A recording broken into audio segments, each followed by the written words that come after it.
एक मौलवी साहब बेचारे मस्जिद में रात में सोते थे और जहां पे मुसल्ला रहता था, मेहराब रहती थी, वहीं पे जाके वो सो जाते थे। सुबह उठते थे तो बेचारे देखते थे किनारे पड़े हैं, सोचते थे यार मैं रात में बीच में सोया था, सुबह में किनारे कैसे चला गया। रोजाना होता क्या था कि जिन्नात रात में तहज्जुद पढ़ने आते थे और मौलवी साहब को उठा के किनारे कर देते थे। अब मौलवी साहब बेचारे समझ नहीं पाते थे, वो फिर रोजाना वही सोते थे। तो एक दिन उनकी नींद खुली तो जिन्नात का कोई सरदार था, उसने आया, उसने कहा भाई साहब जगह बदल दो वरना हम तो बहुत मारेंगे तुमको, तुम हमारी नमाज पढ़ने की जगह क्यों लेटते। तो डर गए, रात में कौन आ गया मस्जिद के अंदर। तो जिन्नात होते हैं, अच्छे भी होते हैं, नमाजी भी होते हैं, लेकिन जिन्नात में जो खबीस किस्म के जिन्नात होते हैं उनको शैतान कहते हैं। लेकिन जिन्नात के अंदर जो मेल होते हैं और जो फीमेल होते हैं उनका रिलेशन उन्हीं से बनता है। जिन्नात में से कोई मेल इंसानों की फीमेल के साथ रिलेशनशिप नहीं बना सकता, ये सिस्टम ही अल्लाह ने नहीं बनाया। वल्लाहु जअल लकुम मिन अनफुसिकुम अज़वाजा, अल्लाह ने तुम्हारा जोड़ा तुम ही में से बनाया। इंसान का जोड़ा इंसान में से, जिन्नात का जोड़ा जिन्नात में से, जानवर का जोड़ा जानवर में से। एक एहसान तो अल्लाह ने ये किया, हमारा जोड़ा बनाया। अल्लाह ने मेल के लिए फीमेल को बनाया, मर्द के लिए औरत को बनाया, महिला के लिए पुरुष को बनाया, पुरुष के लिए महिला को बनाया। वल्लाहु जअल लकुम मिन अनफुसिकुम अज़वाजा व जअल लकुम मिन अज़वाजिकुम बनीना व हफ़दा। और अल्लाह ताला ने जब तुमको बीवी अता फरमाई, जब तुमने निकाह कर लिया, जब तुमने शादी कर ली, तो तुम्हें तुम्हारी बीवी से अल्लाह ताला ने औलाद दे दी, बनीना बेटे दे दिए, औलाद दे दी, छेले दे दी, मैं दे दी। क्या बोलते, छेले और मैं ही बोलते ना। तुमको छेला छेली दे दिए, छेले और मैं दे दिए, लड़का लड़की दे दिए। वह हफदा, और फिर उस औलाद की औलाद दे दी। बेटा अगर है, बेटे की औलाद क्या बोलते हैं शेरशाबादी में, बेटे की औलाद पोता पोती बोलते हैं। कर्नाटक में पौत्रा पौत्री बोलते हैं, कहीं उधर पंजाब हरियाणा में छोकरा छोकरी बोलते हैं। अलग अलग लैंग्वेज है भाई। हमारे बनारस में लड़का लड़की बोलते हैं, पोता पोती बोलते हैं। और बेटी की औलाद को क्या बोलते हैं, नाती नतनी या नवासा या नवासी। तो तुमको ये नवासे नवासी कैसे हुए, तुम्हें पोते कैसे, तुम दादा कैसे बने, तुम नाना कैसे बने, तुम दादा बाद में बने, तुम नाना बाद में बने, पहले तुम शौहर बने। जब तक तुम शौहर नहीं बने, तुम्हारी मैडम जी तुम्हारे घर में नहीं आ गई, तुम्हारी श्रीमती जी, तुम्हारी अहलिया, तुम्हारी बीवी, जब तक वो तुम्हारे घर में नहीं आई, न तुम बाप बने, न तुम दादा बने, न तुम नाना बने। अगर दादा बने, नाना बने, तुमको औलाद मिली, तुमको बेटे मिले, तुमको बेटियां मिली, अल्लाह कह रहा है तुम्हारी बीवी से मिली। इसलिए बीवियों की कदर करो मेरे प्यारे साथी। उनको नौकरानी मत समझो, उनको जानवर मत समझो, उनको गुलाम मत समझो। अल्लाह ने तुम्हारी नस्ल को आगे बढ़ाने के लिए तुम्हारी बीवियों को बनाया है। अगर ये औरत तुम्हारी जिंदगी में ना आए, तुम्हारी नस्लें आगे नहीं बढ़ सकती। न तुम बाप बन सकते हो, न दादा बन सकते हो, न नाना बन सकते हो। तुम्हें औलाद अगर मिली है तो इन बीवियों से मिली। औलाद अल्लाह की बहुत बड़ी नेमत है मेरे साथियों। ये औलाद इतनी बड़ी नेमत है, जिसकी शादी के 4-5 साल हो गए और घर में कोई बच्चा नहीं है, उस औरत से जाके पूछो वो कितनी बेबसी महसूस करती है जब लोग उसको ताना मारते हैं, अरे इसकी शादी को 5 साल हो गए, इसको अभी तक बेटा नहीं हुआ। औरतें ताना मारती, उस आदमी के ऊपर लोग सवाल उठाने लगते हैं, अरे तेरी शादी को 5 साल हो गए, तुझे औलाद क्यों नहीं हो रही। वो बेचारा सफाई देता है, नहीं मेरे अंदर कोई कमी नहीं है, डॉक्टरों की सारी रिपोर्ट क्लियर है, मेडिकल की सारी रिपोर्ट क्लियर है, डॉक्टर कह रहे हैं बस अल्लाह की मर्जी है, तुम्हें औलाद हो सकती है। ये औलाद कितनी बड़ी नेमत है। उस इंसान से पूछो जिसके घर में बच्चे नहीं है, जिसके आंगन में बच्चों की मुस्कुराहट नहीं है, जिसकी गोद में कोई बच्चा नहीं है, उस औरत से जाके पूछो, उस आदमी से जाके पूछो। उसके पास अच्छा सा घर है, उसके घर में कमरे की कमी नहीं, उसके घर में बिस्तर की कमी नहीं है, लेकिन उसके घर में सब होने के बावजूद भी कुछ कमी महसूस हो रही है, कुछ अधूरापन महसूस हो रहा है, बच्चे नहीं है उस घर में। औलाद बहुत बड़ी नेमत है मेरे प्यारे साथी। इसीलिए अल्लाह ताला कुरान के 15वें पारे में कहता है, अल मालु वल बनून ज़ीनतुल हयातिद दुनिया वल बाक़ियातुस सालिहातु खैरुन इंदा रब्बिका सवाबन व खैरुन अमला। ऐ मेरे बंदो, माल और औलाद ये दुनिया की खूबसूरती है, दुनिया की जिंदगी की जीनत है, दुनिया की सुंदरता है, दुनिया का आकर्षण है, दुनिया की ब्यूटी है। अगर दुनिया के अंदर से माल को निकाल दो, औलाद को निकाल दो, दुनिया आपके लिए बेरंग हो जाएगी, ब्लैक एंड व्हाइट हो जाएगी। हमारे एक बड़े बुजुर्ग कहते हैं कि दुनिया में दो चीजें बड़ी अहम है, एक इंसान के पास माल होना चाहिए, एक ताकत होनी चाहिए। पूछा गया क्यों? कहा कि जोर से जंग है, पैसे से रंग है। अगर आपके पास जोर है, ताकत है, आप सामने वाले से जंग कर सकते हैं। ताकत नहीं, जो आएगा मार के पीट के चला जाएगा। और पैसा अगर है तो समाज में आपकी एक धाक रहेगी, एक आपका पावर रहेगा, आपकी एक शक्ति रहेगी। अगर पैसा नहीं है तो कोई आपका कोई रंग नहीं रहेगा। तो जोर से जंग और पैसे से रंग। अल्लाह ताला भी यही बात कह रहा है, अल मालु वल बनून ज़ीनतुल हयातिद दुनिया। ऐ मेरे बंदो, माल भी दुनिया की जीनत है, औलाद भी दुनिया की जीनत है, लेकिन मरने के बाद जब तुम अल्लाह के पास चले जाओगे, न ये माल तुम्हारे काम आएगा, न औलाद काम आएगी। वल बाक़ियातुस सालिहा, अल्लाह ताला के यहाँ अगर कोई चीज बाकी रहेगी, तुम्हारी नेकियां बाकी रहेंगी, तुम्हारे अच्छे अमल बाकी रहेंगे। तुमने जो नमाज पढ़ी है, तुमने जो कुरान पढ़ा है, तुमने जो दान पुण्य किया है, तुमने जो सदका खैरात किया है, तुमने जो हज उमरा किया है, अल्लाह ताला के तुम्हारी यही नेकियां बाकी रहेंगी, यही नेकियां काम आएंगी। तो औलाद बहुत बड़ी नेमत है मेरे प्यारे साथी। लेकिन हां, ये औलाद अगर आपको मिली है, दुनिया में करोड़ों लोगों को औलाद नहीं मिली। अगर आपके घर में औलाद है और आप बच्चों के बाप हैं, आपके घर में बेटी है, बेटा है, तो मेरी प्यारी माँ और बहनों आप भी सुन लीजिए, और मेरे भाइयों आप भी सुन लीजिए। औलाद बहुत बड़ी नेमत भी है और बहुत बड़ी रिस्पॉन्सिबिलिटी भी है, बहुत बड़ा दायित्व भी है, बहुत बड़ा कर्तव्य भी है, बहुत बड़ी जिम्मेदारी भी है। अल्लाह के प्यारे नबी फरमाते हैं, बड़े गौर से सुनिएगा, कुल्लुकुम राइन व कुल्लुकुम मसऊलुन अन रइयतिही। तुम में से हर इंसान जिम्मेदार है और उसकी जिम्मेदारी के बारे में कयामत के दिन सवाल किया जाएगा। फर्रजुल राइन अला अहली बैतिही, आदमी अपने घर वालों का जिम्मेदार है और घर वालों के बारे में उसको हिसाब देना पड़ेगा। वल मरअतु राइयतुन अला बैति ज़ौजिहा, और औरत अपने घर की जिम्मेदार है, घर के अंदर क्या चल रहा है औरत से पूछा जाएगा। तू पांचों टाइम की नमाज पढ़ती थी, तेरी जवान बेटी रात में क्या करती थी? तेरी जवान बेटी के पास ये महंगा फोन कहां से आया? ये 2-2 हजार का पर्स कहां से आया? तेरी जवान बेटी घर से निकलती थी, सुबह आती थी, शाम को तूने कभी पलट के पूछा नहीं तू कहां गई थी? पूछा जाएगा औरत से, पूछा जाएगा बाप से, पूछा जाएगा मां से। अगर मां बनी हो, अगर बाप बने हो, तो आंखें बंद करके न बैठो मेरे भाइयों, जिम्मेदार मां बाप बनो। अल्लाह ताला ने बहुत बड़ी जिम्मेदारी आपके कंधे पर डाली।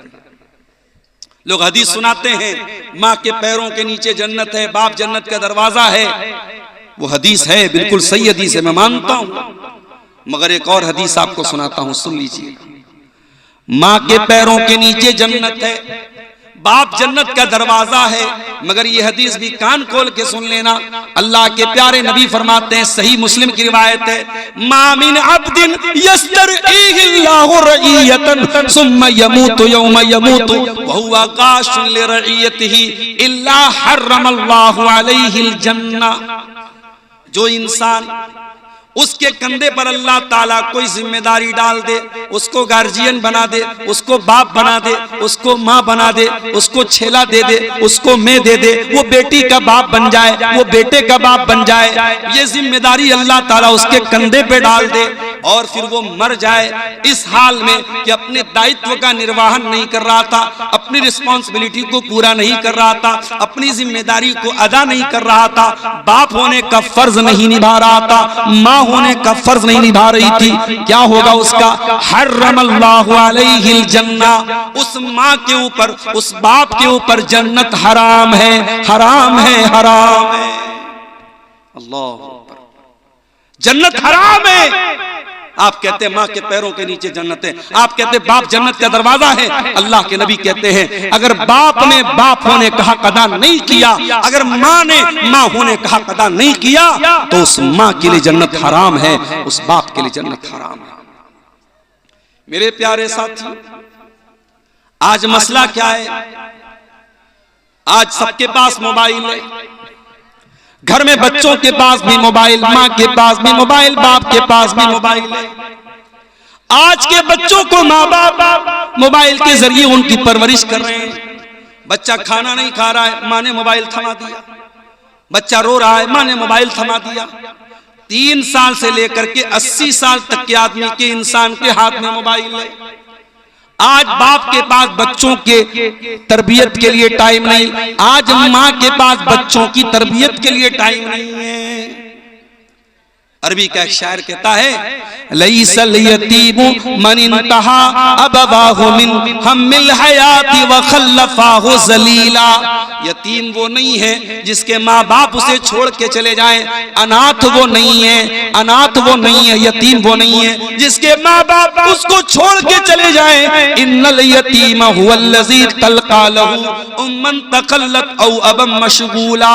अरे यतीम तो वो है जिसकी माँ के पास उसके लिए समय न हो, जिसके बाप के पास उसके लिए टाइम न हो। हजरत लुकमान का नाम सुना है आपने? कौन थे वो कोई नबी नहीं थे, कोई पैगंबर नहीं थे। वो लुकमान एक अल्लाह के नेक बंदे थे। उनके नाम पर कुरान में पूरी एक सूरत उतार दी गई, सूरे लुकमान। भाई लुकमान के अंदर ऐसी क्या खास बात थी? वो नबी भी नहीं थे, पैगंबर भी नहीं थे, रसूल भी नहीं थे, उनके नाम पे कुरान में सूरत क्यों उतर गई?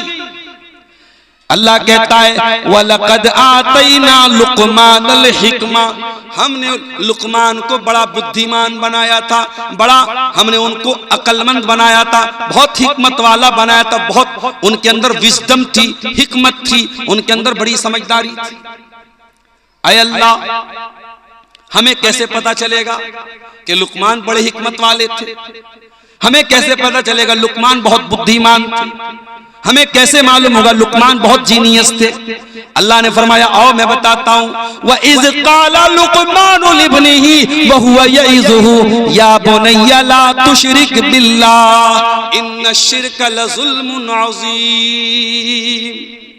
लुकमान समझदार थे, जीनियस थे, बुद्धिमान थे। क्यों? क्योंकि लुकमान अपने बच्चे को नसीहत करते हैं, अपने बच्चे की तरबियत करते हैं, अपने बच्चे को प्यार से समझाते हैं और कहते हैं ऐ मेरे बच्चे, अल्लाह के साथ कभी शिर्क मत करना, अल्लाह के साथ कभी शिर्क मत करना।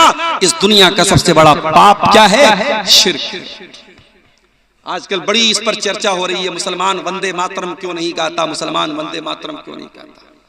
हम तुम्हें अपना दिल चीर के नहीं दिखाएंगे कि हमारे दिल में भारत का प्रेम कितना है।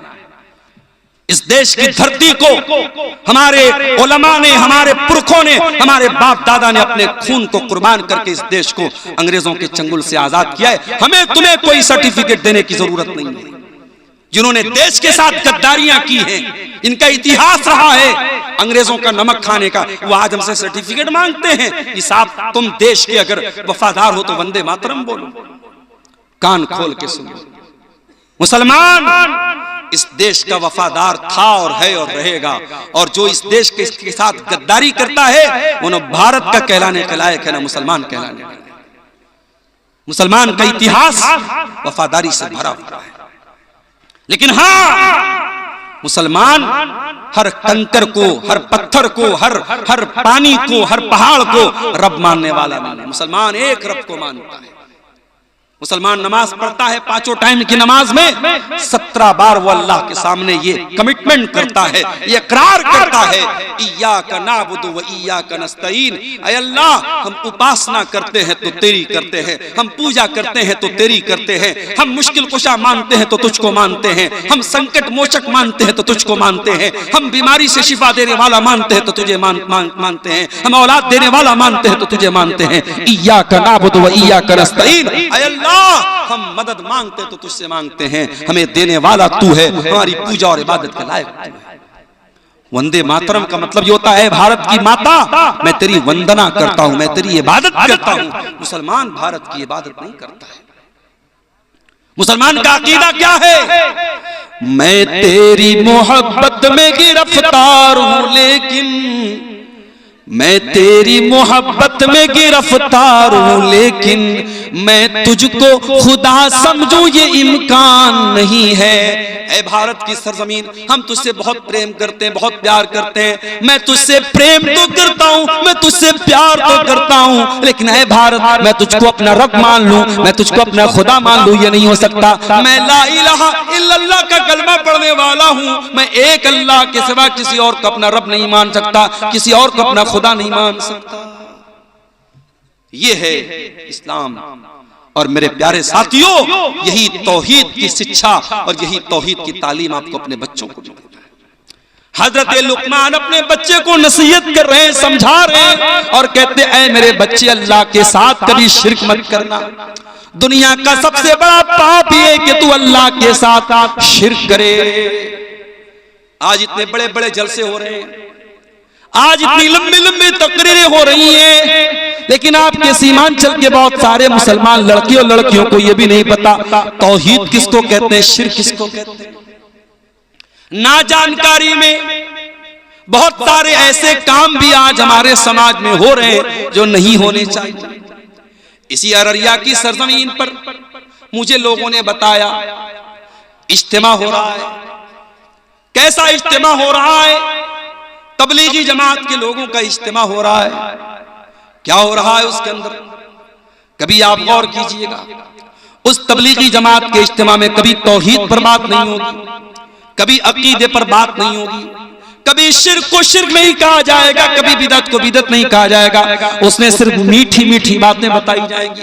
नमाज पढ़ो, छोटों से प्यार करो, बड़ों का एहतराम करो, सच बोलो, वादा खिलाफी मत करो। मीठी मीठी बातें बताई जाएंगी, कड़वी बात कोई नहीं बताई जाएगी।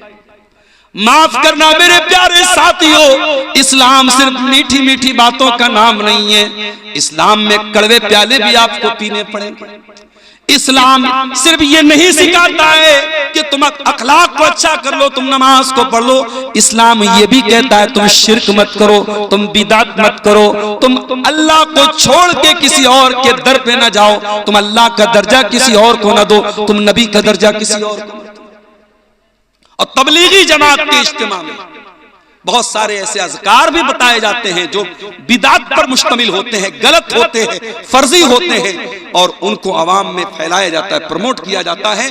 और अफसोस की बात है कि आपकी शेरशाबादी बरादरी में और आपकी अहले हदीस जमात में इस तरीके के तबलीगी इज्तिमा को प्रमोट किया जाए और अहले हदीस अफराद वहां पर बुलाए जाएं, ये बिल्कुल भी मुनासिब नहीं है। हम किसी के साथ कोई तासुब नहीं रखते, मगर हाँ मेरे प्यारे साथियों, हम जिस मनहज पर हैं, जिस अकीदे पर हैं, हम किताब सुन्नत के जिस प्लेटफॉर्म पर हैं, उसका तकाजा यही है कि जहां से बिदात को प्रमोट किया जाए, जहां से गलत चीजों को प्रमोट किया जाए, हम ऐसी तमाम चीजों का बाइकआउट करते हैं। और इसलिए ऐसे इज्तिमा की हम अपनी मस्जिदों में अगर इजाजत दे रहे हैं, अपने मदरसों में अगर हम इजाजत दे रहे हैं और अपने नौजवानों को उस तरीके के इज्तिमात में हम भेज रहे हैं, तो ये बिल्कुल भी मुनासिब नहीं है। हमें और आपको इससे सचेत रहना चाहिए। नबियों ने यही काम किया है। अपने बच्चों को उन्होंने सबसे पहले अकीदे का पाठ पढ़ाया है। हजरत इब्राहीम अलैहिस्सलाम को देखो, इब्राहीम अलैहिस्सलाम अल्लाह की बारगाह में दुआ करते हैं, कहते वजुनुबनी व बनिया अन नाबुदल असनाम। ऐ अल्लाह, तू मेरे बच्चों को बुत परस्ती से बचाना, मेरी औलाद कहीं बुत परस्ती में न पड़ जाए। ऐ सीमांचल के मुसलमानों, तुमने अगर अपने बच्चों की चिंता नहीं की, उनको तौहीद का पाठ नहीं पढ़ाया, उनको कुरान और हदीस का पाठ नहीं पढ़ाया, उनको सही तरीके पर नमाज पढ़ना नहीं सिखाया, आने वाला जमाना बड़ा नाजुक है। उनको कोई अपने रंग में रंग देगा, कोई अपनी विचारधारा में लपेट लेगा, कोई अपने मसलक और अकीदे में लपेट लेगा। अपने बच्चों का ईमान बचा के चलो, अपने बच्चों को तौहीद सिखा के चलो, अपने बच्चों को सही तरीके पर नमाज सिखाते हुए चलो। कई जगहों पर मैं गया, पूरा गांव अहले हदीस का है। बच्चा मुझसे मुसाफा करने आया, बच्चे ने दोनों हाथ से मुसाफा किया। मैंने पूछा, भाई ये कौन सा गांव है? लोगों ने बताया, मौलाना साहब ये पूरा गांव अहले हदीसों का गांव है, शेरशाबादी गांव। मैंने कहा, बच्चा दोनों हाथ से मुसाफा क्यों कर रहा है? क्या इसको ये नहीं बताया गया कि सुन्नत तरीका ये है एक हाथ से मुसाफा किया जाए? लोगों ने कहा, मौलाना साहब इसके बाप फला जगह रहते हैं, वहां 2 हाथ से मुसाफा का रिवाज है, वहीं ये बच्चा भी रहता है, इसलिए वहीं से वो चीज सीख करके आया है। आपके बच्चे, आप उनको कुछ बताएं या ना बताएं, आपके समाज में जो प्रचलित है, जो चल रहा है, जो हो रहा है, बच्चे उसी से सीखते हैं। मेरे प्यारे साथी, अगर आपके समाज में लड़कियां पर्दा नहीं करेंगी, अगर आपके समाज में लड़की नकाब में नहीं निकलेगी, तो आपकी बेटी भी जब जवान होगी वो घर से बगैर नकाब के निकलेगी। उसको बताना नहीं पड़ेगा, समाज में जो चल रहा है आपकी बेटी भी उसी से प्रभावित हो जाएगी, उसी से मुतासिर हो जाएगी। इसलिए मेरे प्यारे साथियों, समाज में क्या चल रहा है ये मत देखो, अल्लाह क्या चाहता है, रसूल क्या चाहते हैं, वही अपने बच्चों को बताओ और सिखाओ। हजरत इब्राहीम अलैहिस्सलाम अल्लाह से दुआ करते हैं, वजुनुबनी व बनिया अन नअबुदल असनाम, ऐ अल्लाह तू मेरे बच्चों को बुत परस्ती से बचा ले।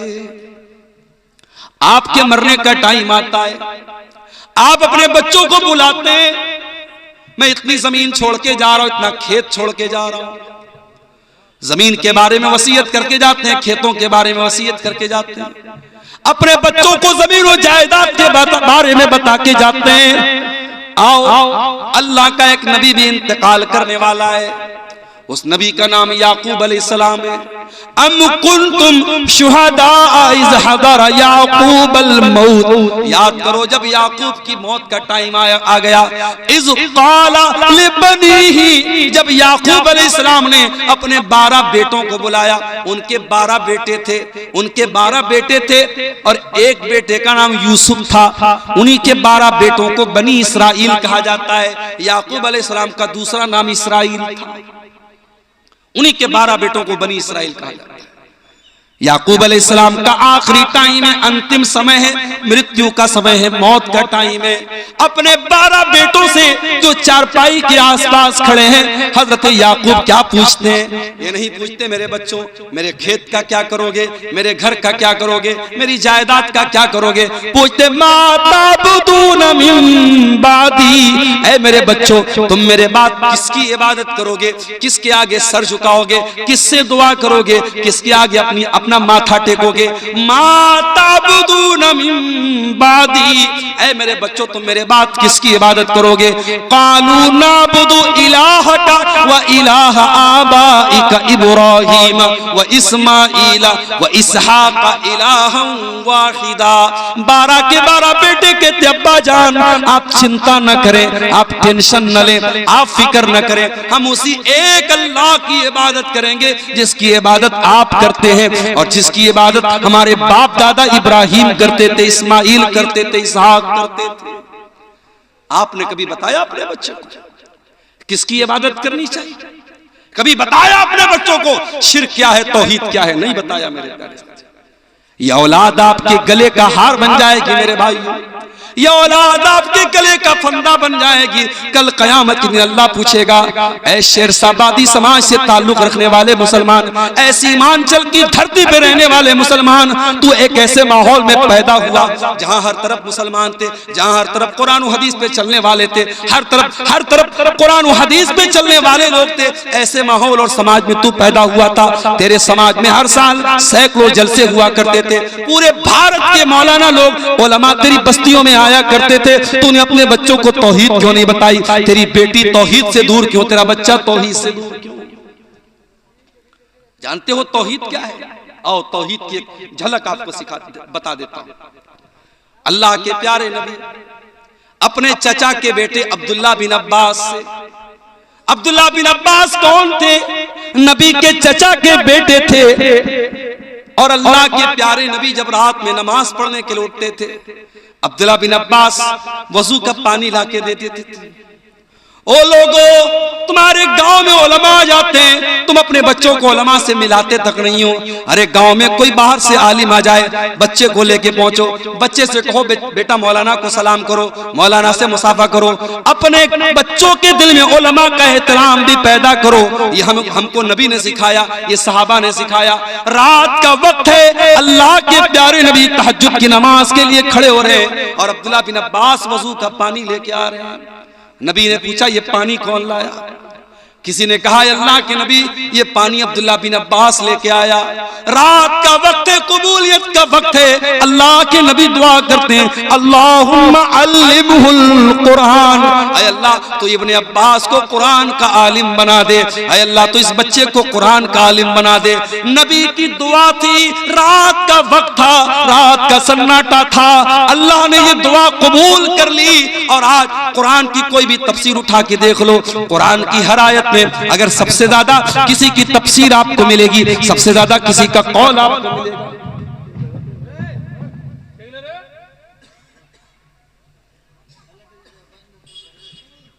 सबसे ज्यादा किसी का कौल आपको मिलेगा तो अब्दुल्ला बिन अब्बास का मिलेगा। इनको तर्जुमानुल कुरान कहा जाता है, इनको हब्रुल उम्मा कहा जाता है, इनको उम्मत का सबसे बड़ा आलिम कहा जाता है, सबसे बड़ा स्कॉलर कहा जाता है। अब्दुल्ला बिन अब्बास नबी अकरम के चचा के बेटे हैं, नबी अकरम सल्लल्लाहु अलैहि वसल्लम के भाई हैं और अल्लाह के प्यारे नबी सल्लल्लाहु अलैहि वसल्लम सवारी के ऊपर सवार हैं और पीछे अब्दुल्ला बिन अब्बास बैठे हैं और 8 साल के या 10 साल के बच्चे हैं अब्दुल्ला बिन अब्बास। अल्लाह के प्यारे नबी सल्लल्लाहु अलैहि वसल्लम कहते हैं, या गुलाम, ऐ मेरे बच्चे, इज़ा सअलता फस्अलिल्लाह व इज़ा इस्तअनता फस्तईन बिल्लाह। ऐ मेरे बच्चे, जब भी सवाल करना अल्लाह से सवाल करना, जब भी मदद मांगना अल्लाह से मदद मांगना। इहफज़िल्लाह यहफज़का इहफज़िल्लाह तजिदहु तुजाक। ऐ मेरे बच्चे, तू अल्लाह के कानून की रक्षा करना, तू अल्लाह के संविधान की रक्षा करना, तू अल्लाह के कानून की हिफाजत करना, अल्लाह तेरी हिफाजत करेगा। क्या प्यारी बात कह दी अल्लाह के। भारत का मुसलमान अगर अपनी रक्षा करना चाहता है, अल्लाह के कानून की रक्षा करे।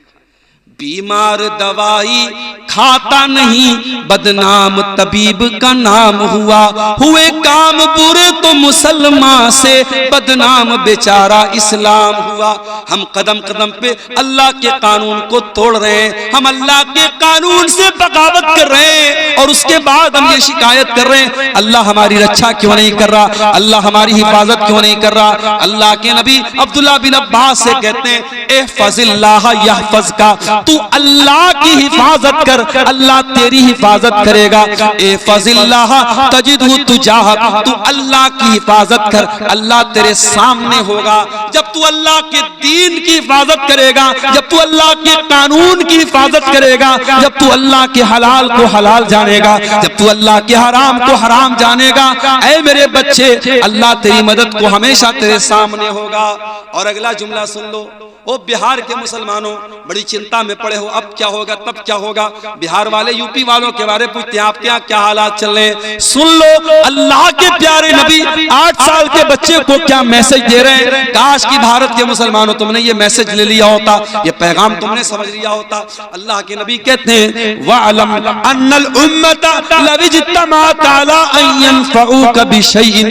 ऐ मेरे बच्चे, सारी दुनिया मिल करके अगर तुझे कोई फायदा पहुंचाना चाहे, ला यनफऊका, तो तुझे कोई फायदा नहीं पहुंचा सकती, इल्ला बिशैइन कद कतबहुल्लाहु लक, सिवाय उसके जो तेरी तकदीर में लिखा है। तकदीर से बढ़ के तुझे कोई फायदा मिलने वाला, कोई लाभ मिलने वाला, कोई प्रॉफिट मिलने वाला नहीं है। और अल्लाह ने अगर तेरे मुकद्दर में कोई नुकसान नुकसान लिख दिया है, सारी दुनिया मिल करके तुझे उस नुकसान से नहीं रोक सकती। उतना ही नुकसान तुझको पहुंचेगा जितना नुकसान अल्लाह ने तेरी तकदीर में लिख दिया है। रुफियतिल अक़लाम व जफ़्फ़तिस सुहुफ़, अल्लाह ने तकदीर का जो कलम, जिस कलम से तकदीर को लिखा था वो कलम उठा लिए गए, और तकदीर जिस कागज पे लिखी गई वो कागज सूख चुका है। तकदीर फाइनल हो चुकी है, अब तकदीर चेंज होने वाली नहीं है। मेरे प्यारे साथियों, अल्लाह के नबी 8 साल के बच्चे को यह सबक दे रहे हैं। आपका बच्चा आपके साथ खाना खाने बैठता है, आपने अपने बच्चे को कितनी मर्तबा खाना खाने का तरीका बताया। हजरत सलमा कहते हैं, मैं अल्लाह के नबी के साथ बैठा हुआ था, मैं बाएं हाथ से खाना खाने लगा।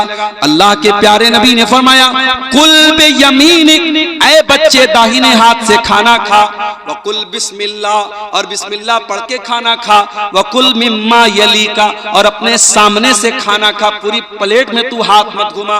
हजरत सलमा कहते हैं, अल्लाह के प्यारे नबी ने मुझे खाने का जो तरीका बता दिया, सारी जिंदगी मुझे वो तरीका याद रहा और उसी तरीके पर मैं खाना खाता रहा। बच्चों की आप तरबियत जैसी करेंगे मेरे प्यारे साथियों, बच्चे उसी सांचे में ढलते चले जाएंगे। और ये भी याद रखिए, औलाद को सुधारना है तो पहले अपने आप को सुधारना पड़ेगा।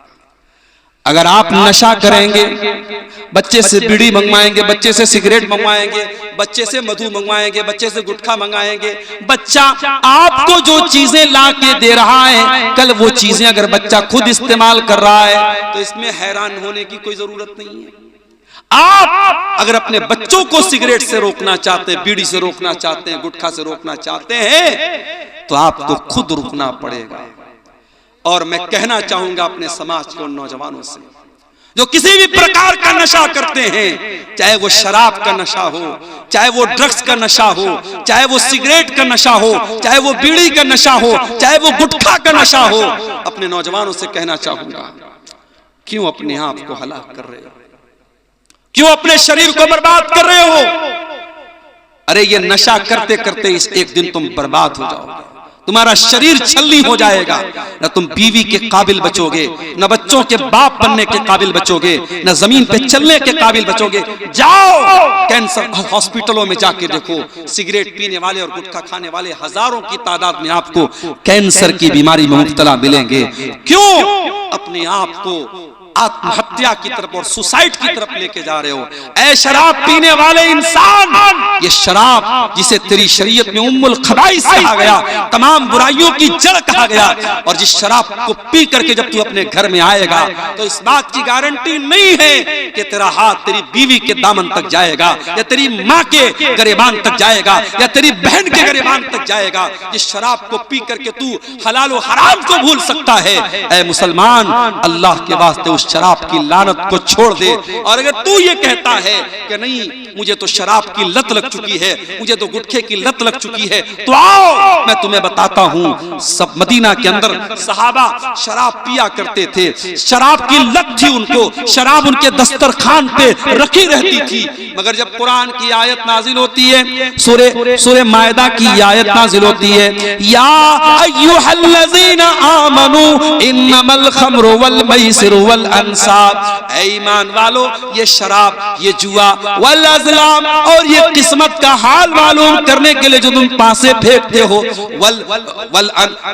इन्नमल खम्र वल मैसिर वल अज़लाम, फरमाया ये तमाम की तमाम चीजें रिजसुम मिन अमलिश शैतान, ये आस्ताने, वल अंसाब, ये आस्ताने, ये सब गंदे काम है, शैतान के काम है। फजतनिबूहु लअल्लकुम तुफ्लिहून, ऐ ईमान वालो, शराब से बचो, जुए से बचो, इन तमाम हराम चीजों से बचो, तुम कामयाब तभी हो सकते हो। इन्नमा युरीदु शैतानु अन युकिया बैनकुमुल अदावत वल बग़ज़ा फिल खम्रि वल मैसिर, ऐ ईमान वालो, शैतान तो यही चाहता है तुम शराब पी के बहक जाओ, तुम जुए के चक्कर में एक दूसरे को मारना पीटना शुरू कर दो, तुम शराब पियोगे तो एक दूसरे से लड़ाई करोगे, झगड़ा करोगे। व यसुद्दकुम अन ज़िक्रिल्लाहि व अनिस सलाह, शैतान तो यही चाहता है तुम शराब के चक्कर में नमाज छोड़ दो, तुम जुए के चक्कर में नमाज छोड़ दो। फहल अंतुम मुंतहून, तो ऐ ईमान वालो, तुम शराब को छोड़ोगे या नहीं छोड़ोगे? तुम नशे को छोड़ोगे या नहीं छोड़ोगे। जब कुरान की आयत नाजिल हुई, नबी के साहबा ने ऐलान कर दिया, इंतहाइना इंतहाइना, ऐ अल्लाह हम शराब को अब हाथ नहीं लगाएंगे, हम जुए को अब हाथ नहीं लगाएंगे। सहाबा ने अपने घर से शराब के बर्तन निकाल दिए, शराब के प्याले निकाल दिए। जिस घड़े में वो शराब रखते थे, जिस बर्तन में वो शराब रखते थे, उन्होंने बर्तन को भी तोड़ दिया, बर्तन को भी फेंक दिया। तुम ये कहते हो हमको लत लग गई, सहाबा को भी लत थी, मगर जब अल्लाह की मोहब्बत और रसूल की मोहब्बत आ जाए मेरे प्यारे साथियों, उसके बाद इंसान कोई बहाना नहीं करता है, कोई एक्सक्यूज नहीं करता है। ये तेरी मोहब्बत का इम्तिहान है। तुझे शराब से ज्यादा मोहब्बत है या अल्लाह से ज्यादा मोहब्बत है? तुझे सिगरेट से ज्यादा मोहब्बत है या अल्लाह से ज्यादा मोहब्बत है? अगर तू सिगरेट छोड़ने को तैयार नहीं है, तू शराब छोड़ने को तैयार नहीं है, तू गुटखा छोड़ने को तैयार नहीं है, इसका मतलब ये हुआ कि तेरे दिल में अल्लाह की मोहब्बत कम है, सिगरेट की ज्यादा है, शराब की ज्यादा है, गुटखे की ज्यादा है। और मेरा अल्लाह कुरान में कहता है, वल्लज़ीना आमनू अशद्दु हुब्बन लिल्लाह, ईमान वाले सबसे ज्यादा अगर मोहब्बत करते हैं तो अल्लाह से करते हैं। आपको अपने ईमान का जायजा लेने की जरूरत है, अपने ईमान पर नजरसानी करने की जरूरत है। मेरे साथ औलाद की तरबियत करो मेरे भाई। औलाद को नेक बनाना है, पहले अपने आप को नेक बना लो। कल जुमा का दिन है, सूरह कहफ आप पढ़ेंगे। सूरह कहफ में एक वाकया अल्लाह ने बयान किया। हजरत मूसा अलैहिस्सलाम और हजरत खजिर अलैहिस्सलाम दोनों जा रहे थे और दोनों का गुजर एक बस्ती के पास से हुआ। बस्ती वाले बड़े कंजूस और बखील थे। इन दोनों ने बस्ती वालों से खाना मांगा, दोनों भूखे थे, प्यासे थे, इन्होंने खाना मांगा। फअबौ अन युदय्यिफूहुमा, तो वो बस्ती वालों ने खाना देने से इनकार कर दिया। कुछ लोग होते हैं बड़े कंजूस होते हैं। रात में 2 बजे भी मुकर्रिर तकरीर करने पहुंचे। इसी सीमांचल में ऐसा भी मेरे साथ हुआ। मैं पहुंचा, लोगों ने कहा मौलाना साहब पहले खाना खा लीजिए, और खाना लाए, गरम गरम खाना, ताजा ताजा खाना जो उन्होंने तैयार करके रखा था उलमा। और कहीं ऐसा भी हुआ, मैं रात में पहुंचा हूं तो पता लगा साहब रोटी भी खत्म है, चावल भी खत्म है, गोश्त भी ठंडा है। मैंने कहा भैया गरम करके ले आओ, तो कोई गरम करने वाला नहीं है, कोई चूल्हा नहीं है। और फिर कहीं ऐसा भी हुआ खाना ही खत्म हो गया। तो होता है मेरे भाई, समाज में हर तरीके के लोग होते हैं। कहीं मेहमानों की इज्जत करने वाले लोग भी हैं, कहीं मेहमानों को जलील करने वाले लोग। कहीं ऐसा भी हुआ आलिम पहुंचा है, लोगों ने उसको हाथों हाथ लिया है। कहीं ऐसा भी हुआ है आलिम को पहुंचने में देर हो गई तो लोगों ने कहा है कि अगर हमारा बस चलता तो रस्सी में बांध करके आलिम को मारेंगे और पीटेंगे। इसी सीमांचल में ऐसा भी हुआ है मेरे साथी। तो होता है, ये दुनिया में दस्तूर रहा है। अच्छे लोग भी हैं, बुरे लोग भी हैं। मूसा अलैहिस्सलाम और हजरत खजिर अलैहिस्सलाम दोनों नबी हैं, पैगंबर हैं, और दोनों बेचारे भूखे प्यासे हैं। खाना मांगा, बस्ती वालों ने कहा कि हम खाना तुमको नहीं खिला सकते। दोनों बेचारे भूखे प्यासे बैठे हुए। फवजदा फीहा जिदारन युरीदु अन यनक़ज़्ज़ा, दोनों ने देखा कि गांव के अंदर एक मकान की दीवार बिल्कुल टेढ़ी हो गई है, गिरने वाली है। दोनों ने देखा कि दीवार गिरने वाली है। फ़अक़ामा, हजरत खजिर खड़े हुए और उन्होंने दीवार को सीधा कर दिया। इसका मतलब कि हजरत खजिर बड़े बॉडी बिल्डर थे। ऐ नौजवानों, अगर आपके आसपास में कोई जिम है तो जिम जाओ, जिम नहीं है तो दौड़ लगाओ, डंबल उठाओ, अपनी बॉडी को मजबूत बनाओ, अपनी बॉडी को, अपने शरीर को मजबूत बनाओ। ऐ नौजवानों, अपने शरीर को मजबूत बनाओ, ताकतवर बनो। गुटखा खा करके अपने शरीर को बर्बाद न करो, गंदी फिल्में देख करके अपने शरीर को बर्बाद न करो, ज़िना और बदकारी करके अपने शरीर को और ज़मीर को बर्बाद न करो, ताकतवर बनो। हजरत खजिर ताकतवर थे, उन्होंने अपने हाथ से दीवार को ठीक कर दिया। खड़े होकर के उन्होंने दीवार को ठीक कर दिया। हजरत मूसा को बहुत गुस्सा आया। हजरत मूसा ने कहा लौ शीता लत्तखज़्ता अलैहि अजरा, ऐ खजिर आपको दीवार ठीक नहीं करना चाहिए था, और अगर आपने ठीक किया था तो पैसा ले लेना चाहिए था। आपको पहले पैसा तय कर लेना चाहिए था, उसके बाद आपको ये काम करना चाहिए था। हजरत खजिर ने कहा, क्या कहा? कहा व अम्मल जिदारु फकाना लिगुलामैनि यतीमैनि फिल मदीनति व काना तहतहु कंजुल लहुमा, ऐ मूसा वो जो दीवार थी वो 2 यतीम बच्चों के मकान की दीवार थी, उस मकान में 2 यतीम बच्चे रहते थे, 2 अनाथ बच्चे रहते थे, उनका बाप मर चुका था। वकान अबूहुमा सालिहा, लेकिन बाप बहुत नेक था, बाप बहुत दीनदार था, और बाप ने मरने से पहले अपने बच्चों के लिए दीवार के नीचे खजाना छुपा करके रखा था। अगर दीवार गिर जाती, खजाना सामने आ जाता और गांव वाले लूट लेते। फ़अरादा रब्बुका अन यबलुगा अशुद्धहुमा व यस्तखरिजा कंज़हुमा, अल्लाह ने मुझको हुक्म दिया कि ऐ खज़िर जाके दीवार ठीक कर दो। नेक बाप था, नेक बाप के अनाथ बच्चे हैं, बाप का खजाना लुट जाएगा। अल्लाह ने मुझको उनके खजाने को बचाने का हुक्म दिया। पता ये चला कि बाप अगर नेक हो तो अल्लाह ताला औलाद की हिफाजत मरने के बाद भी, बाप के मरने के बाद भी करेगा। ऐ औलाद के लिए जमीन खरीदने वालों, ऐ जायदाद खरीदने वालों, ऐ LIC की पॉलिसी लेने वालों, ऐ लाइफ इंश्योरेंस कराने वालों, ऐ बीमा कराने वालों, और मैं तुमको सबसे बेहतरीन इन्वेस्टमेंट बता रहा हूं। सबसे कौन है भाई, क्यों डिस्टर्ब कर रहा है? कोई बच्चा है क्या? हटा दीजिए ना उसको वहां से।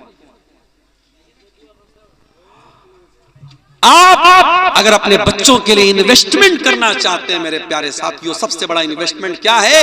आप खुद नेक बन जाइए।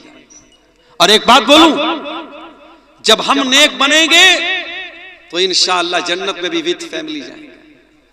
जब मेरे घर में शादी का कार्ड आता है और शादी पर लिखा रहता है अब्दुल गफ्फार सलफी विद फैमिली, तो बच्चे बहुत खुश हो जाते हैं कि आज हमें अपने अब्बू के साथ, अपने पापा के साथ हमें शादी में जाना है, दावत में जाना है। अभी नेपाल में एक प्रोग्राम था मेरा, बहुत दिनों से फैमिली की ख्वाहिश थी कि कभी नेपाल की साइड में, सीमांचल की साइड में उनको लेके चलूं। तो नेपाल में प्रोग्राम था, मैंने छोटी वाली बच्ची को ले लिया और अहलिया को ले लिया। अब जब वहां पहुंचा हूं गांव में, ऐसा लगा कि गांव के लोगों ने पहली मर्तबा किसी औरत को देखा है। मेरी वाइफ जहां जिस घर में ठहरी थी, पूरे गांव की औरतें वहां आके लाइन से कमरे में जा रही हैं और मेरी वाइफ को देख रही। मेरी वाइफ बेचारी परेशान, लंबा सफर करके आई है, वो आराम करना चाह रही, कंबल ओढ़ रही है, औरतें आके कंबल हटा रही, नहीं हमें आपको देखना है। मेरी वाइफ परेशान। और उसके बाद नेपाल में भी यही हाल हुआ। फिर उसके बाद अगले दिन इंडिया में, अररिया में, उसी बॉर्डर के करीब में प्रोग्राम था, वहां भी यही हाल हुआ। मेरी वाइफ ने कहा कि आज के बाद आप मुझको लेके मत आइए। बच्ची को लेके मैं स्टेज पर पहुंचा। अब यूट्यूबर लोगों को मौका मिल गया, फोटो लेने लगे बच्ची के साथ मेरा। अगले दिन यूट्यूब पे थंबनेल आ गया, अब्दुल गफ्फार सलफी अपनी बेटी को लेके आया, नेपाल में अपनी बेटी को लेके आया। अब ये बेचारे थंबनेल बनाने वाले, ये भी इनको नहीं मालूम कि हम लेके आया लिखना चाहिए कि लेके आना आए लिखना चाहिए। और बेटी आया कि बेटी आई, जिनको आया और आई का फर्क नहीं पता, वो भी बेचारे यूट्यूबर बन गए, चैनल बना लिया और हर गली नुक्कड़ पे यूट्यूबर बन गए हैं। और हम अगर बोलते हैं तो अब बुरा भी लगता है। शायर कहता है कि आप ही अपनी अदाओं पे जरा गौर करें, हम अगर अर्ज करेंगे तो शिकायत होगी। यूट्यूबर बने आप, लेकिन थोड़े जिम्मेदारी के साथ बने।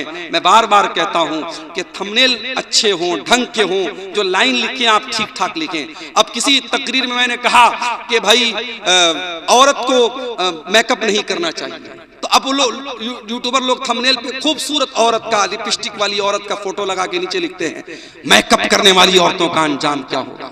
एक साहब ने मुझको फेसबुक पर कमेंट में कहा कि ये आपने तकरीर बहुत अच्छी की, लेकिन औरत का फोटो क्यों लगाया। मैंने कहा भैया कसम ले लो, मैंने नहीं लगाया, यूट्यूबर हजरात लगाते, भाई मैं इसका जिम्मेदार नहीं हूं। अच्छा, मेरे नाम से बहुत सारे पेज भी बना के रखे इन लोगों ने फेसबुक पर, अब्दुल गफ्फार सलफी तकरीर, अब्दुल गफ्फार सलफी पेजेस और अब्दुल गफ्फार सलफी जो है लेक्चर्स, और मेरे नाम से पेज बने हैं। किसी के 40,000 फॉलोअर हैं, किसी के 1 लाख फॉलोअर हैं, और फेसबुक पर मेरी तकरीरें चल रही हैं, उसमें उल्टे सीधे थंबनेल हैं, मुझे खुद नहीं मालूम। लोग मुझसे मैसेज करके पूछते हैं कि आपने ऐसा थंबनेल क्यों डाला, आपने ऐसी फोटो क्यों डाली। तो मेरे प्यारे साथियों, हम अच्छी जगहों पे जाते हैं, परिवार लेके जाते हैं। दार्जिलिंग आपके यहाँ से करीब है, आप कभी दार्जिलिंग घूमने जाते हैं, बीवी को लेके जाते हैं, बच्चों को लेके जाते हैं। कभी आप आगरा का ताजमहल देखने जाते हैं तो बीवी को लेके जाते हैं। आप नहीं चाहते हैं कि आप नहीं चाहते हैं कि जन्नत में भी आप जाएं तो सब परिवार जाएं, अपने परिवार के साथ जाएं, अपनी फैमिली के साथ जाएं। अगर आप जाना चाहते हैं तो आइए, मैं तरीका आपको बताता हूं, कुरान आपको तरीका बताता है।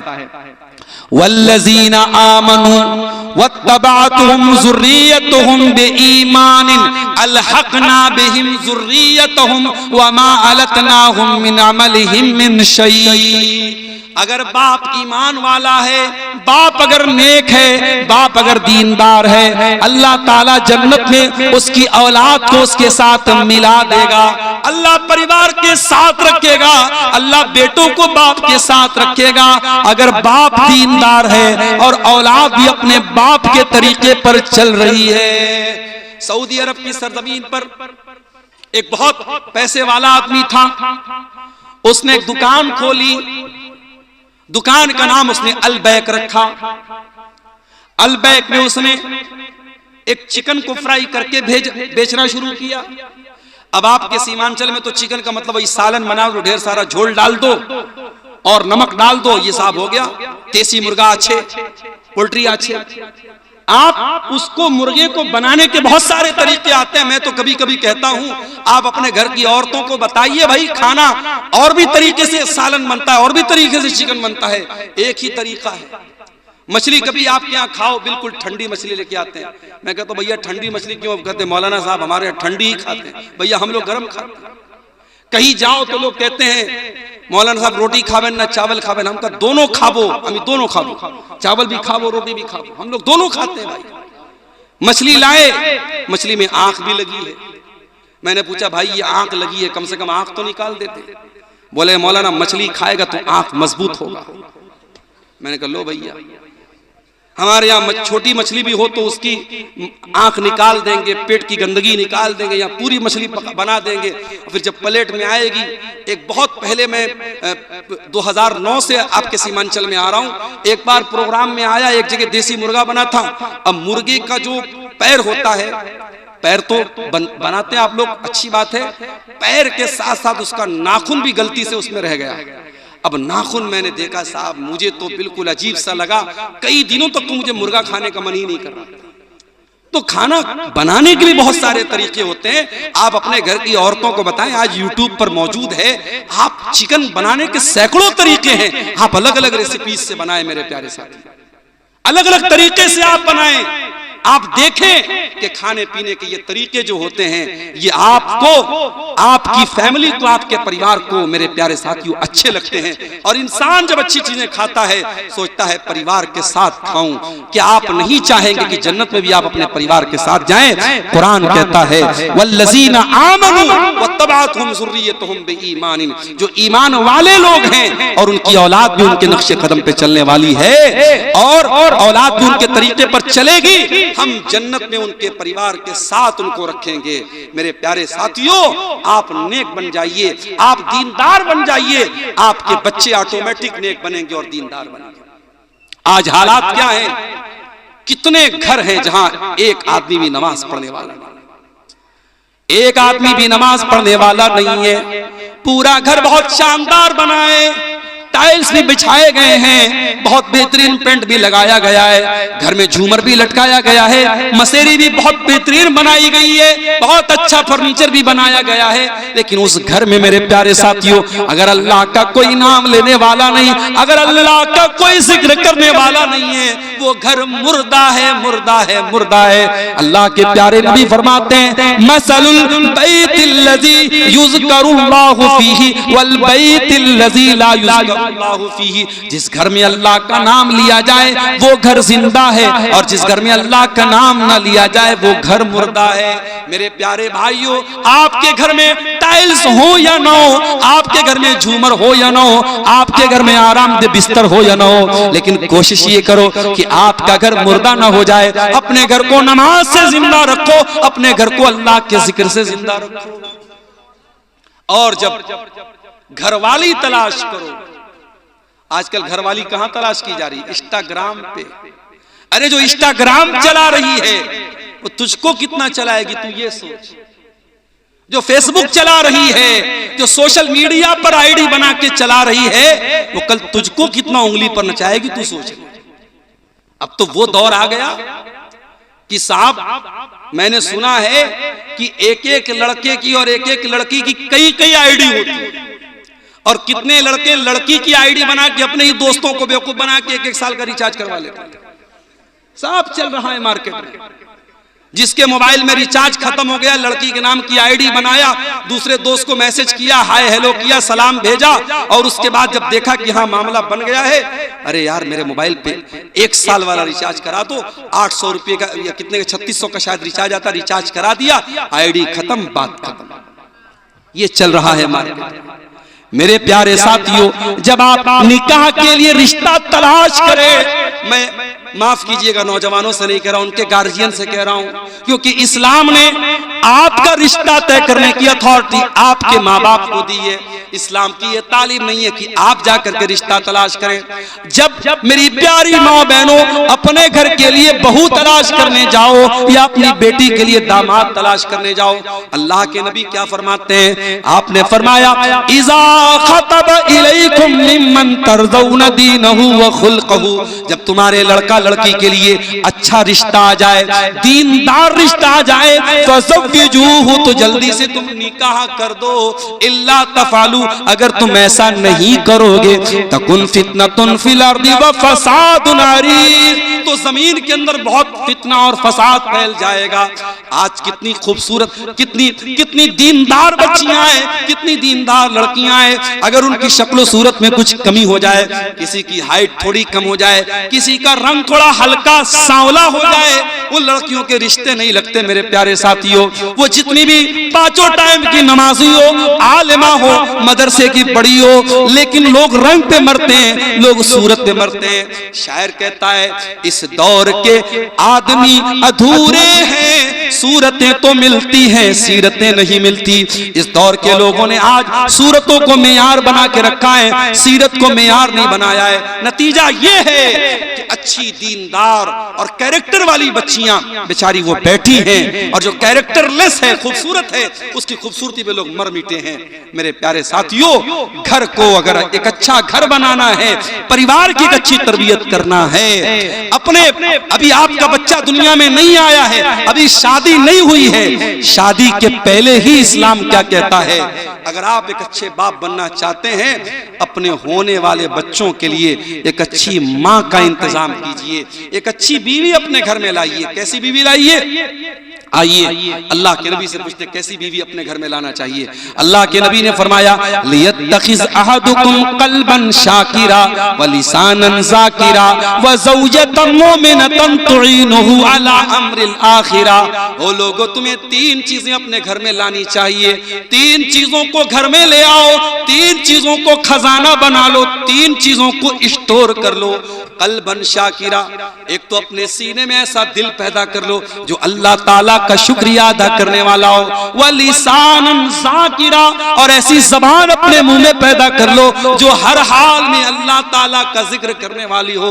व ज़ौजतन मुमिनतन तुईनुहु अला अम्रिल आखिरा, और ऐसी नेक बीवी अपने घर में लेके आओ जो दीन के कामों में, शरीयत के कामों में तुम्हारा सपोर्ट करे, तुम्हारी मदद करे।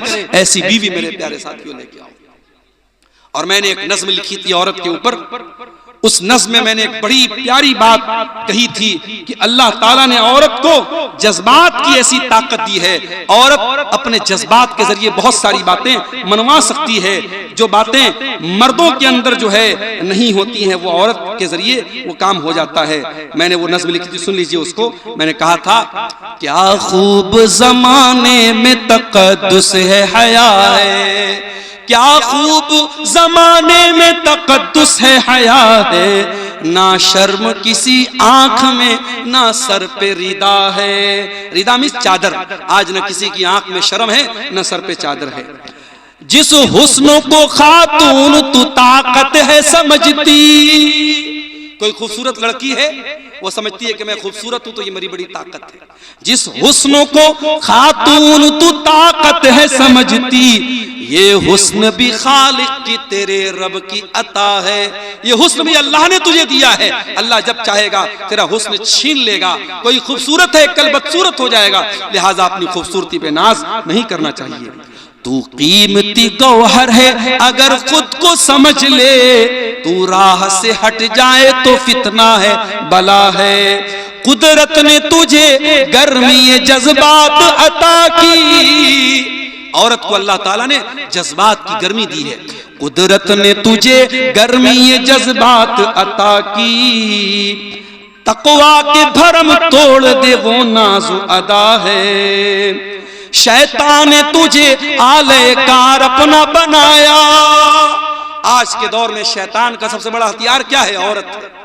औरत के जरिए शैतान बड़े बड़े आलिमों को, बड़े बड़े मदरसे वालों को, बड़े बड़े दीनदार लोगों को भी शैतान गलत रास्ते पे डलवा रहा है, औरत को इस्तेमाल करके।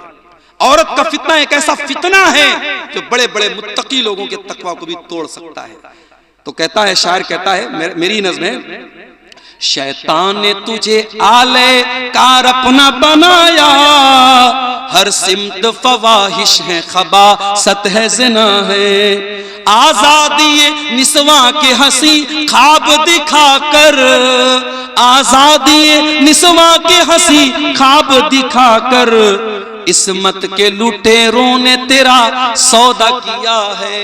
औरत की आजादी का नारा लगा के उसकी इज्जत का जनाजा निकाला गया है। नस्लों की हिफाजत भी हुई तेरे हवाले। औरत को अल्लाह ताला ने माँ का दर्जा दिया। माँ कौन है? जो नस्लों की हिफाजत करती है। एक औरत अगर पढ़ी लिखी है, एक औरत अगर दीनदार है, पूरी नस्ल, पूरी खानदान की वो सही तरीके से परवरिश कर सकती है। नस्लों की हिफाजत भी हुई तेरे हवाले, ये कीमती दर्जा भी तुझे रब से मिला है। बेरहम है वो लोग जो बेटी के हैं कातिल, बेरहम है वो लोग जो बेटी के हैं कातिल, सीने में उन्हें कल्ब नहीं संग मिला है। बेटी को जो पालोगे जहन्नम से बचोगे, बेटी को जो पालोगे जहन्नम से बचोगे। ये कीमती दौलत है, ये नेमत है, अता है। और आखिरी शेर समाप्त फरमाएं, तू मरियम ज़हरा के तक़द्दुस की अमी है। ऐ औरत, तू मरियम के तरीके पर चलने वाली है, तू हजरत फातिमा ज़हरा के तरीके पे चलने वाली है। तू मरियम ज़हरा के तक़द्दुस की अमी है। तू इल्म अमल ज़ुहद वरा दर्स वफा है। तू इल्म अमल, तू इल्म अमल ज़ुहद वरा दर्स वफा है। तो औरत के जरिए मेरे प्यारे साथियों घर बनता भी है, घर बिगड़ता भी है। इसलिए अपने बच्चों की अगर तरबियत करना है तो अपने घर के लिए एक दीनदार औरत को भी आपको लाना पड़ेगा। कुछ चीजें और बयान करके मैं अपनी गुफ्तगू खत्म करूंगा, तकरीबन 2 बज रहे हैं। एक दो चीजें और आप सुन लीजिए। अगर औलाद की तरबियत करना है तो एक बहुत जरूरी चीज बता रहा हूं, उसको नोट कर लीजिए। आपको अपने घर को हराम कमाई से भी बचाना है। अगर आप अपने बच्चों से प्यार करते हैं, सूद का कारोबार मत कीजिए, ब्याज का पैसा घर में मत लाइए, रिश्वत का पैसा घर में मत लाइए, हराम का सट्टे का पैसा घर में मत लाइए।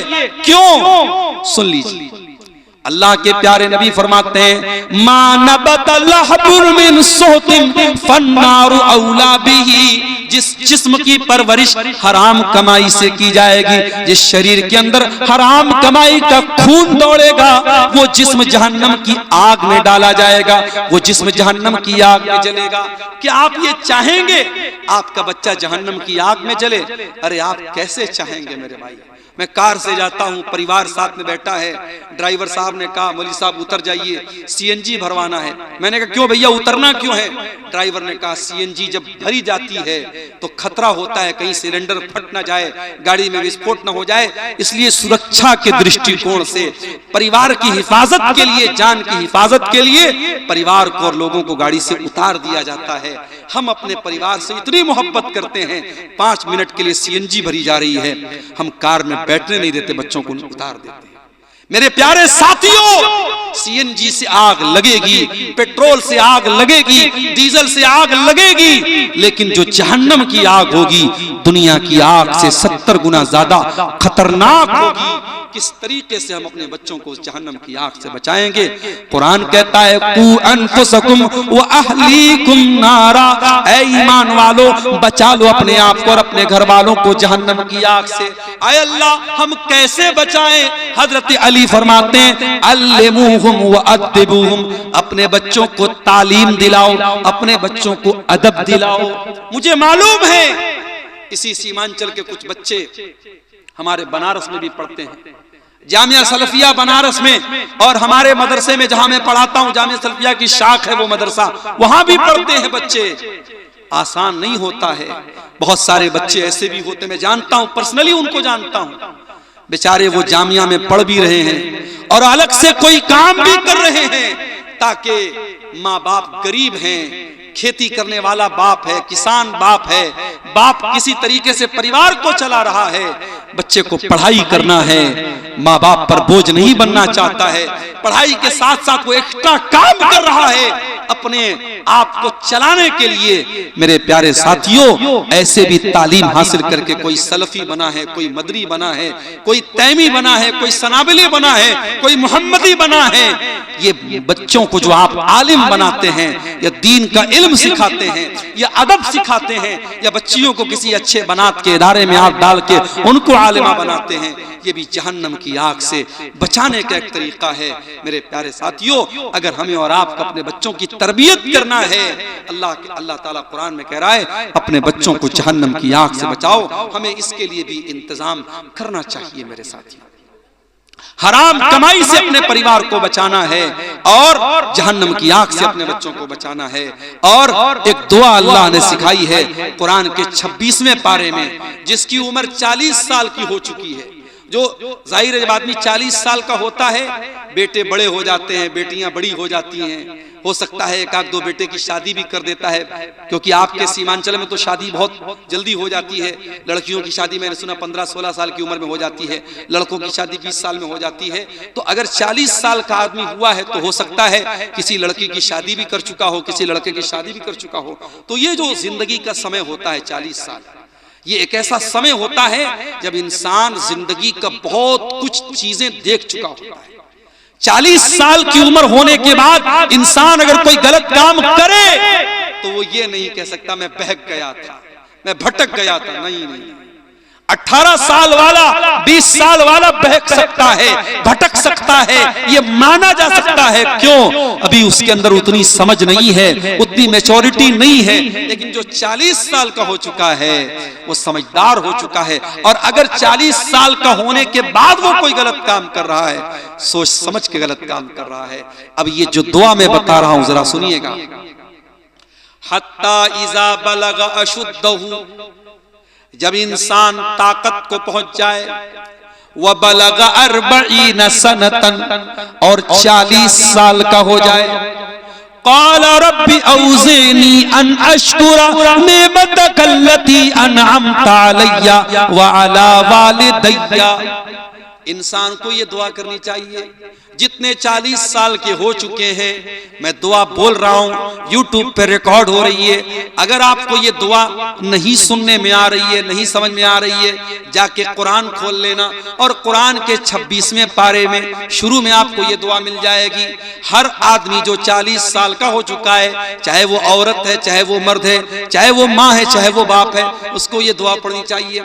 रब्बी औज़िनी अन अश्कुरा निअमतक अल्लती अनअमत अलैया, ऐ अल्लाह तू मुझे तौफीक दे दे, ऐ अल्लाह मैं तेरी नेमत का शुक्रिया अदा करूं। मैं 40 साल का हो चुका हूं, ऐ अल्लाह जिंदगी का आधे से ज्यादा टाइम गुजर चुका है।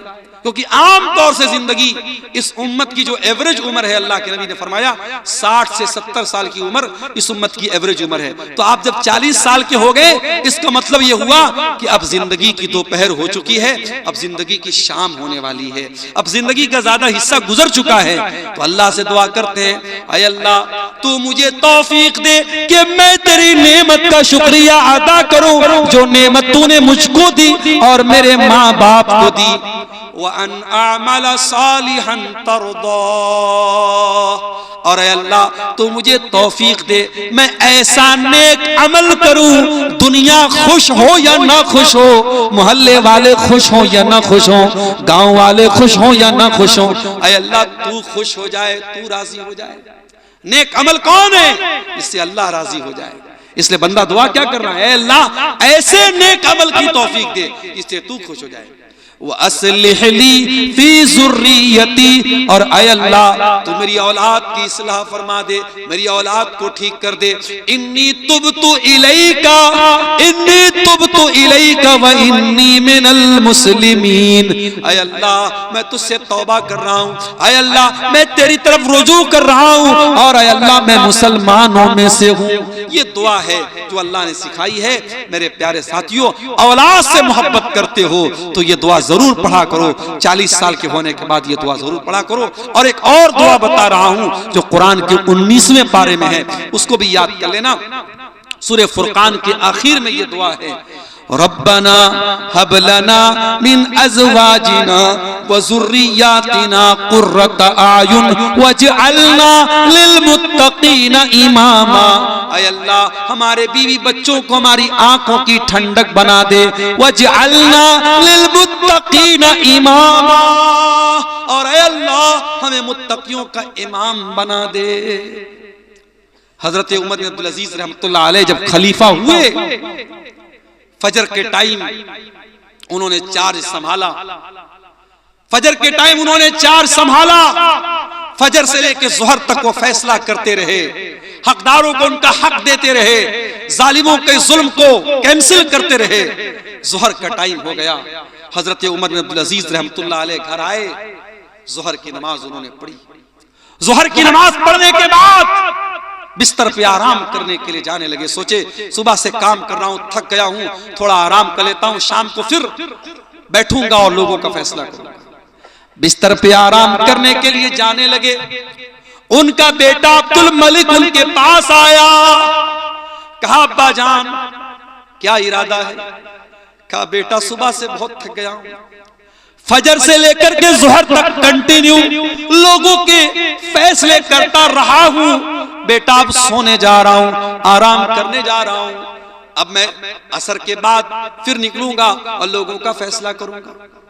कहा अब्बा जान कितने मजलूम हैं, उनकी आंखें आपका इंतजार कर रही हैं, कितने हकदार हैं जो इंतजार कर रहे हैं कि उमर बिन अब्दुल अजीज आया है, अब मेरा हक मुझको मिलेगा, अब मेरे साथ अन्याय नहीं होगा, अब मेरे साथ अत्याचार नहीं होगा, अब मेरे साथ जुल्म नहीं होगा। अरे अब्बा जान ऐसे हालात हैं और आप सोने जा रहे हैं। कहा बेटा सुबह से तो लगा हूं, दोपहर तक जोहर तक तो कंटिन्यू काम किया है, थोड़ी देर सुस्ता लेता हूं, आराम कर लेता हूं, उसके बाद फिर यही काम करना है। कहा अब्बा जान क्या इस बात की गारंटी है कि आप बिस्तर पे सोने जा रहे हैं और आप असर तक जिंदा रहेंगे?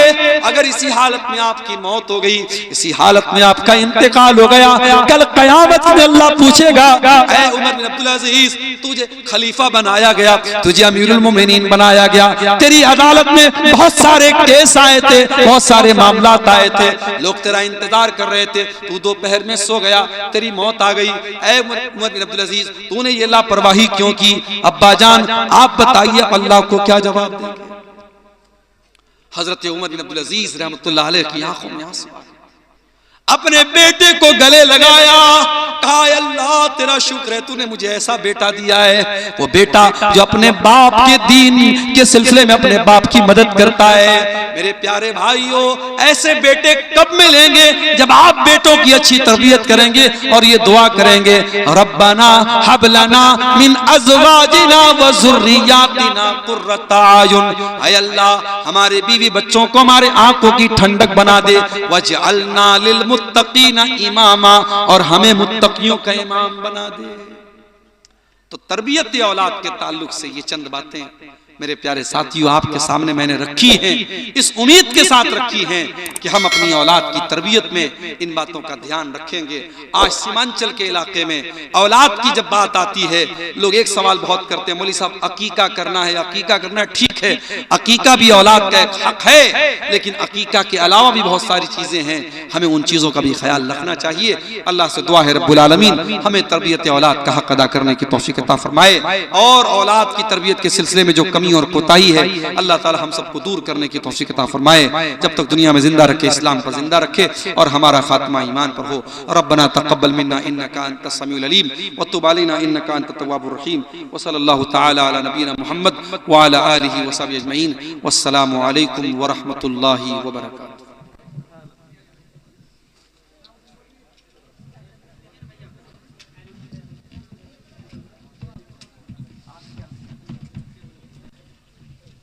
बंद कर दे।